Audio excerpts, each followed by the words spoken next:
Popping off with everybody out there. I've got a special guest in the house. He looks like the fucking Hulk sitting next to me. Now, is there anything you want to say? Anything you want to plug? Anybody you want to shout out before we get into all this shit? September 17th, Harmony Day, man. RP PH, RP JR, RP Sean Price, Rob De Niro. At what age did you realize you loved hip hop and you wanted to be an MC?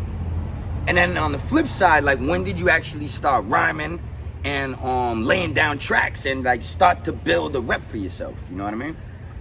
Well, I was a hip hop fan since forever. You know what I mean? Since I was born, like, you know, back in, you know what I'm saying, the old shit that was out back. You know what I'm saying?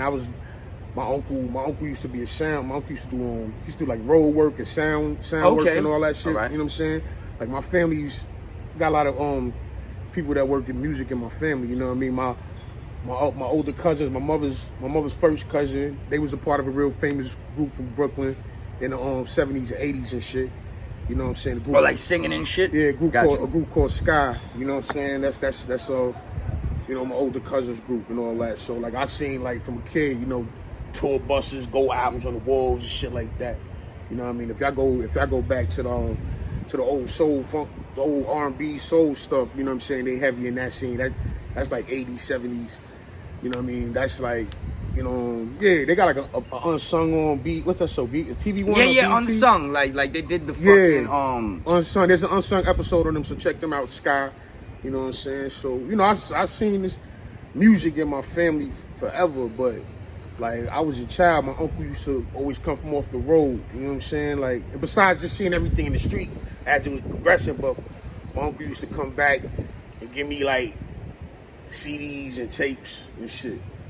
And he gave me like fucking like talking like Boogie That Production, like 2 Live Crew shit, you know what I'm saying? Got you. He started getting you open, basically. And then, so, you know, I was always a hip hop huge fan and shit, so I used to just, you know, be in tune, man. I can't tell you when I started loving it. It was always a part of my life, just being in New York.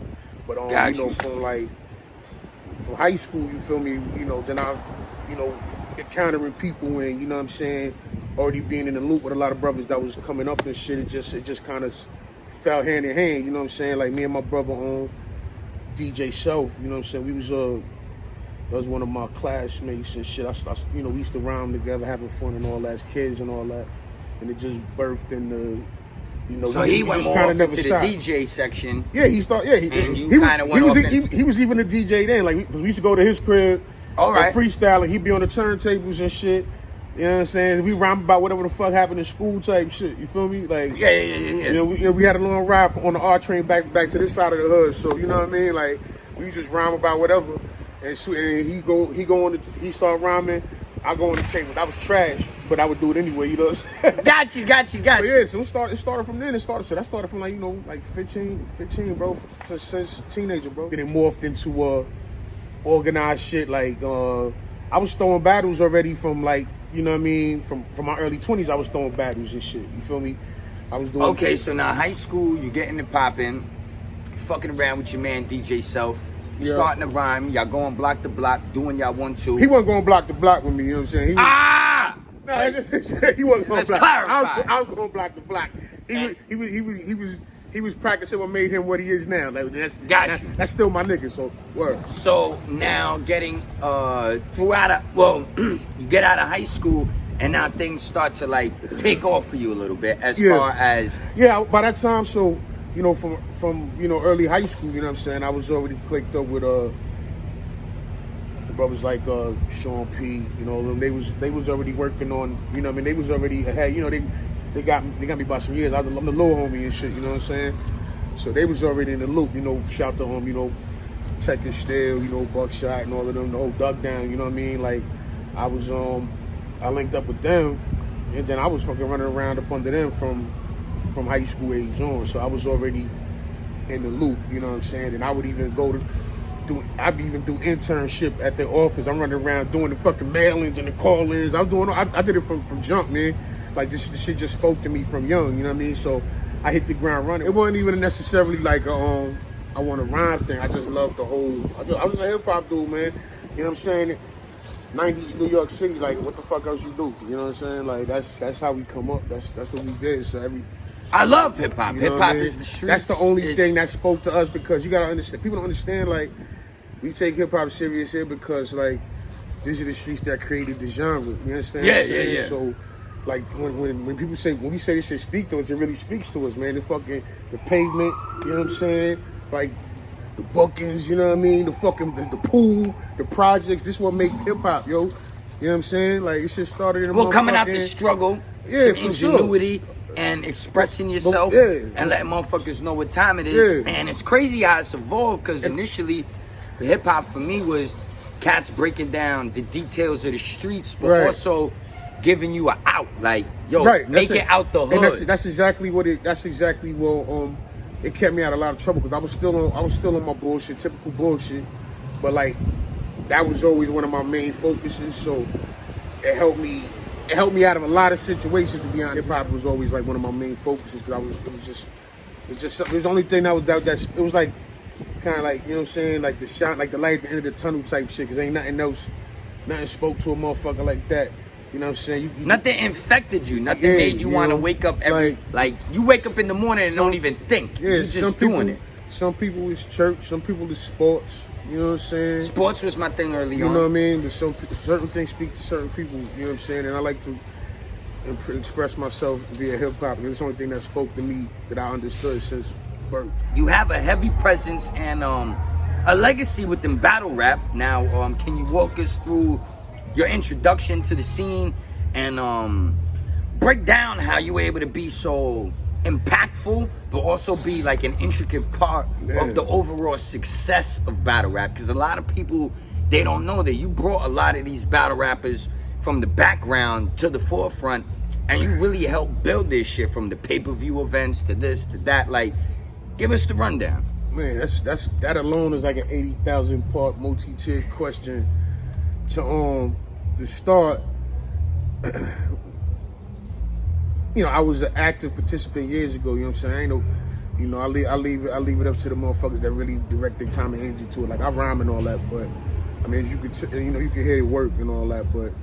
You know what I'm saying? Listen, I got way too much on my plate to be trying to focus on let me take this motherfucker down. But anyway, to answer the question, right? I started, you know, Blaze battles, fucking What was the Fight Club and all that back in the day? Weekends, Fight Club, all that shit, bro. Motherfuckers was active and all of that. But I had a job from a young age. I had a job. It was a website called hook.com. And it was a website, I think it was 2000, 2001. It was a website. And at that time, we see now, in 2020, literally everything there's nothing that's not online. Got you.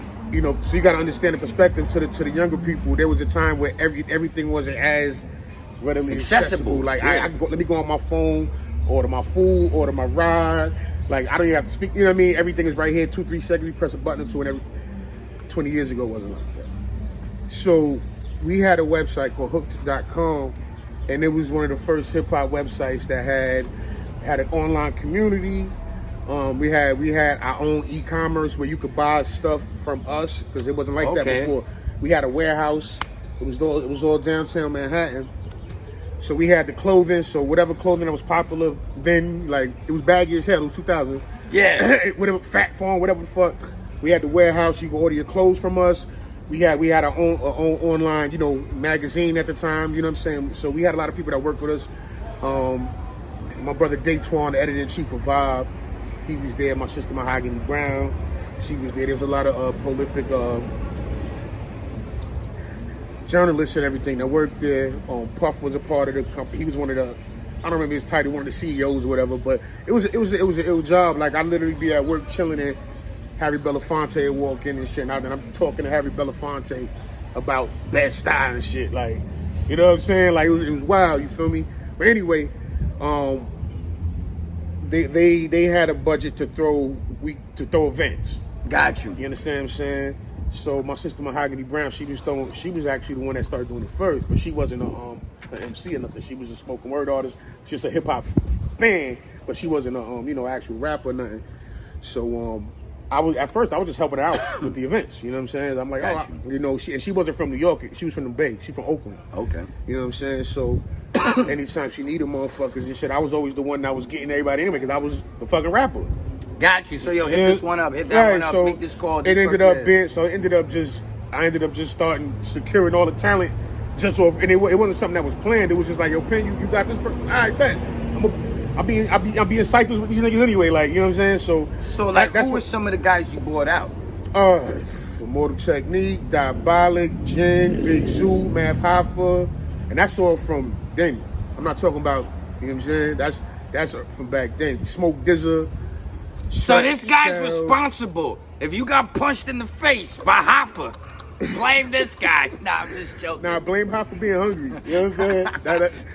but you know what I'm saying? So from that era, you know what I'm saying, I bought a lot of the dudes to the fourth, Mini Styles, my bro Pac FM.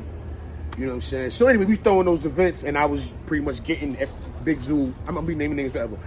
So I was getting people to battle, and so from that time on, it wasn't that like these are all my peers, and some of them was older than me. You know what I'm saying? But it was just that it was a conflict of interest for me to. It wasn't that I was better than them or nothing at the time. It was that, nigga, you work for the company. So it's like a little slanted, right? So it was by that chance. It wasn't by that I was just like, I'm not gonna battle these motherfuckers. So it was by chance, like how I'm gonna jump in the battle after I'm getting everybody to do this. So I kind of just slid to the other side. Got you. So anyway, let them rock out. Yeah, so I'm throwing these battles. Jen was out in Florida and shit. He was young, probably like 17 at the time, shit like that. So I got put on to him by my man from RBG. My man, I think it was Tahir. I think it was Tahir. If you see this, I think it was Tahir. Anyway.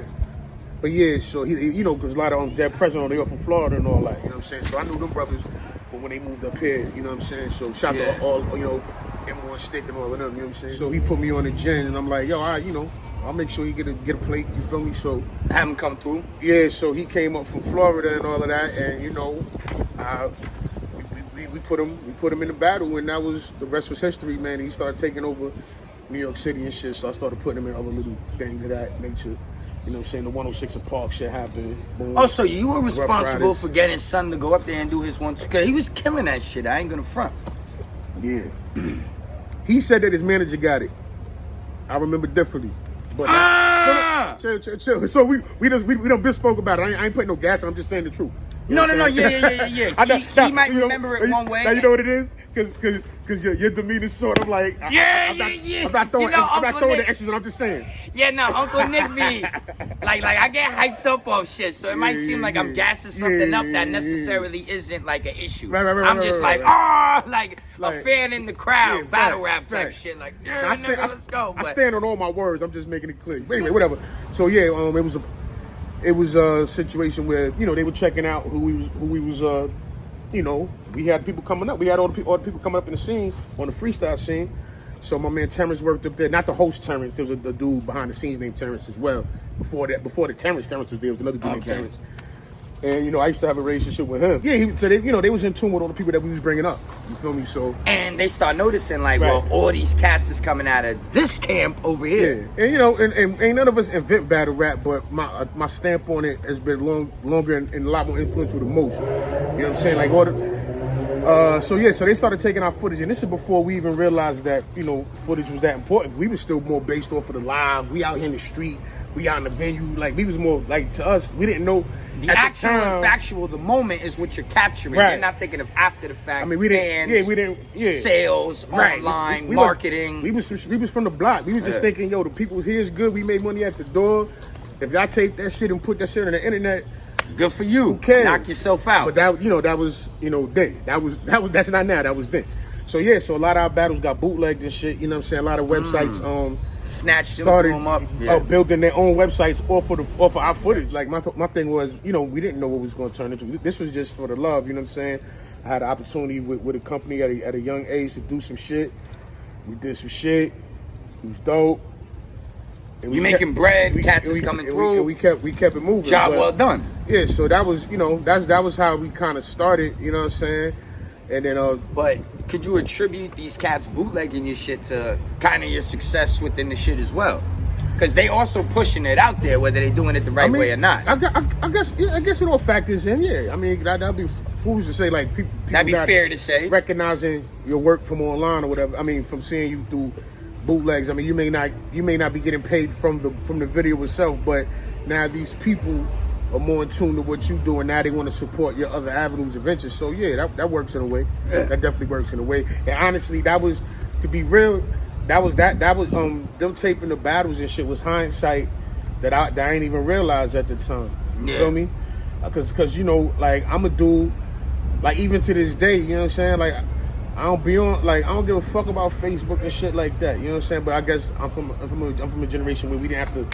It wasn't essential to me fucking living and breathing. Battle rap had credits like these old albums and shit.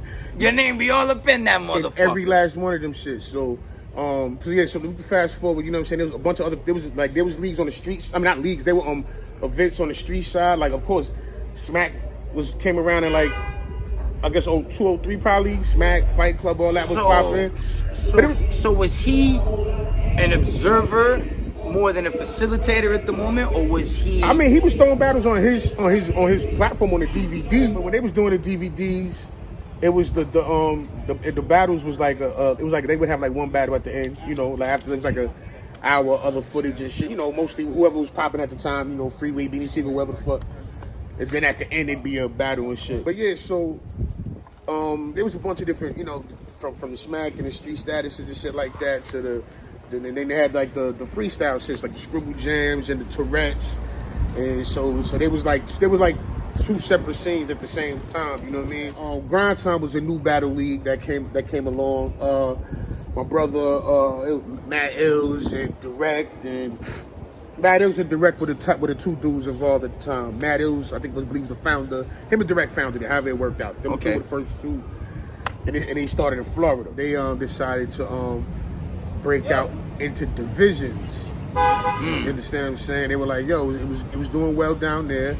You know, there was battles that was getting like 20, 30,000. That sounds ridiculous now in 2020. Not 20,000, 30,000 is good. No, that's. I mean, if for me, I only got 20,000 subs. Nah, but we was doing battles. I don't have a million subs. Millions upon millions of views afterwards. So at that. In comparison to that, got you. Right, that's what I'm saying. Yeah, got you. I was just on the side supporting, doing my thing. We was on the road, like I was hosting. You know, I'm one of the best hosts in hip hop too. You know, I was hosting the Rock the Bells tour, all that. Really? Shit. So I wasn't at home. I host all the Mortal Technique tours. You know what I'm saying? I host events all over the fucking place. I've hosted the Rock the Bells. We paid dues festival. We did that. We had stages. We brought battle rap to places nobody's ever brought battle rap to. You know what I'm saying? And now battle rap's hitting those things. But we did this shit 9-10 years ago. You feel me? But I was doing that, and PH, him and PH, Jesus and PH had linked up, and whatever they were going through, I can't speak on it. I wasn't there, and my brother PH is gone. So I can't speak on whatever they was going through, but they started. I guess they weren't. There was a little seeing eye to eye, whatever. And so Jay's Juice left, and PH, you know, due to what I was doing out in the world, and I was always a dude that knew everybody and everything. Yeah. And, you know what I'm saying? I was always, you know, the plug-in for events, whatever talent. I was always that dude out here since, you know what I mean. So PH was like, "Yo, I need your help." Yeah, well, right. Son had the little thing going on. Now, because at that time they were like in basements and motherfuckers in buildings and shit. They'd go to a record store. There'd be like 15, 20 people there. Gotcha. I mean, it was still good events, but it wasn't the magnitude. It wasn't. Nah, you was like, yo, check this out, son. I'm gonna holler at Math Hoffa. He gonna punch some niggas in the face, and we gonna get this shit pop, son. So PH talked me into it, and PH being my brother, you know what I'm saying, like. And PH is one of the people that I saw from, you know, firsthand. That's my big bro. So I saw him come up through the independent scene and shit. So I'm like, you know what? He ain't never led me wrong. You know what I'm saying? And I was always adjacent, but it wasn't my main focus. So he was like, yo, I need your help. So I said, you know what? When I came home, when you was locked up? No. When I came home from tour. Okay. You know what I mean, saying? I've been blessed. That's why you dipped out for 3 or 4 years. You left that part out. Nah. Yeah. was on tour and shit. Thank the Lord, I never did nothing crazy, you know what I'm saying? I mean, I've been behind bars, I ain't never do no real biz and shit like that. You know what I'm saying? the king of skid bids. Fuck all that The shit. skid bid king. Yeah, nigga. I see you in 2 months. Ah! You know what I'm saying? When PH had actually asked me to do this shit, I was like, nah, I'm good, bro. Like, I was like, I'm good. I didn't see the vision at first. I didn't see the vision at first. And he was like, yo, bro, we can really build some talent. There's a lot of dope people, but I need help. And I know you can help me. And he really just broke it down to me. And then I was just like, yo, you know what? Why not? And then when I started paying attention, I was like, yeah. So we took over. Well, I took over. He was still ahead of the division. I was like, you know, I guess his second in command or whatever have you. And then we started just going crazy recruiting motherfuckers. You know what I'm saying? Like, you know, we had Howard the Dawn, Philly Swing. You know what I mean? Fucking DNA. You know, we gave DNA his first battles and shit. You know what I mean? Yo, son, I ain't gonna front. I became a big DNA fan after the disaster battle. Cause son tried to like talk about his mother or some shit in a wheelchair, and there was a point in the battle, if I'm not mistaken, where he was like, I seen him almost like ready to like kind of cry a little bit. Not cry, but he was disturbed. He was traumatized a little. And he came back and fucked that nigga up. Yeah, I gave that battle to it's DNA. funny because a lot of those battles stem from shit that we had set up from years ago. A lot of that shit was stem from our old history. So shout out to both them niggas, but I mean, did you hear how many times my name was said in that battle? I just remember that one part right now at the moment. But yeah. The niggas said my name about 15 times in that battle, both of them. You know what I'm saying? Because you know what I mean. I facilitated a lot of shit that led to that. Yeah, I didn't book that battle, but a lot of the events leading to the battle, I was you know, my responsible. Hand, I got a hand. You know what I'm saying? So now, son wants you to get involved. You get involved. Y'all start getting shit popping. Yeah, so we start this is like this. We start just shit recruiting a shitload of talent, man. You know, DNA. Hollow, Money Bags, you know, Howard the Dawn, fucking M's. Then I took over the Grind Time East Coast. PH decided that he wanted to battle more. He wanted to stay on his pen game, so he wanted to concentrate on that. So I took over that. Yeah. So what happened was, you know, I was looking at shit I was about my money from jump. You feel me? So I just started seeing things that needed, you know, that could be improved upon it. You know, I started putting shit to the stage, started getting high profile opponents, started building up people, started putting the right people, because there were a lot of people that didn't fit each other. Right, and the talent, and some of the dudes just didn't need to, you know, some of the dudes just, it wasn't it, you know what I'm saying? Like, no disrespect, because everybody has a right to, you know, we gave you a stage, well, they gave you a stage, so I'm not going to sit there and shit on nobody, but we had to revamp the entire talent pool. You can see the difference from when, you know what I mean, I stepped in.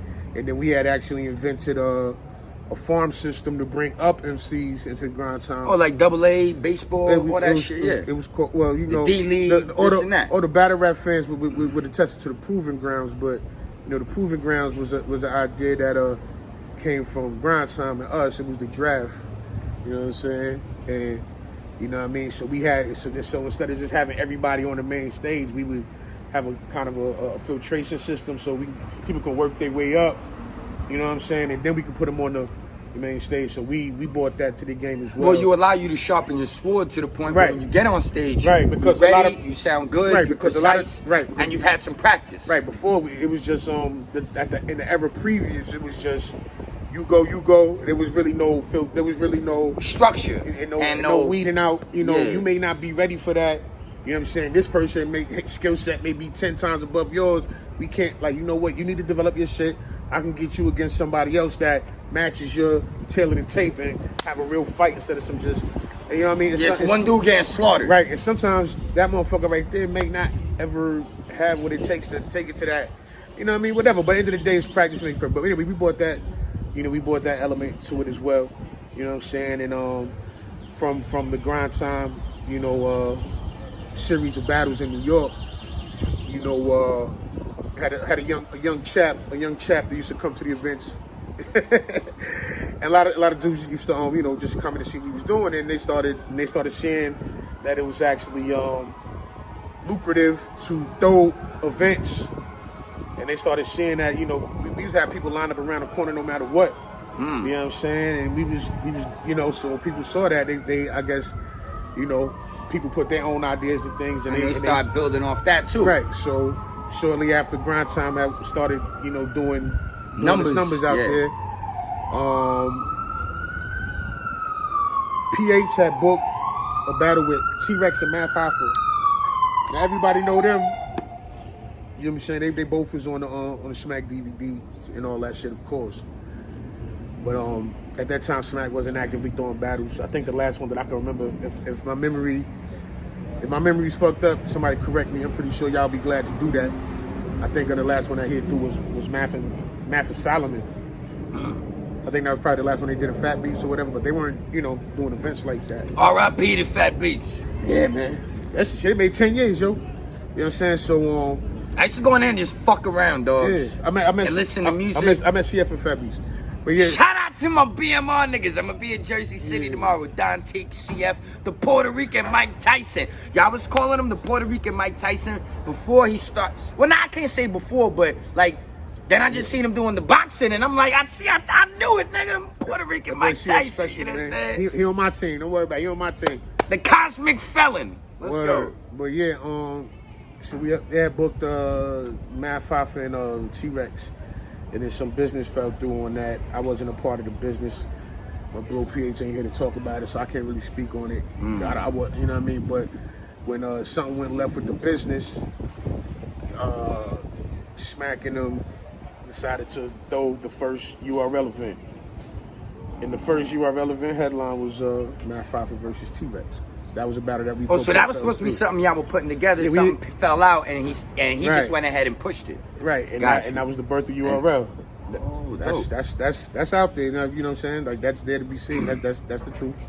Ain't no cap, ain't no bullshit. I'm just saying what it is.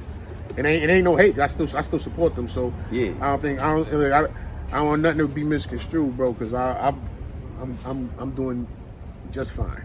Yeah. Not on no salty hating shit. Never. It's never been that. I just call it how I call it. All right. Yeah, no doubt. That's like Genesis, bro. Yeah. Trying to get our mind right. So, yeah, they took. So URL picks up. They start doing their thing. This sets off, or like basically the future of URL. And now after that battle does well, and he starts booking more battles. Yeah.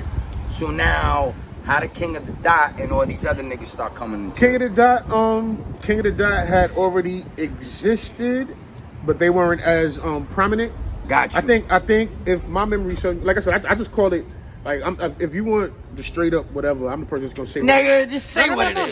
No, a lot of niggas like to say things to make their side of the story look better or make it look like. Got you. Like I'm the man. Look like, I'm the fucking man. Everybody came through me. Right. Everybody was on Poison Pen's dick. The Kennedy. I believe that King of the Dot had a league online battle league first before anybody. Like as far as a.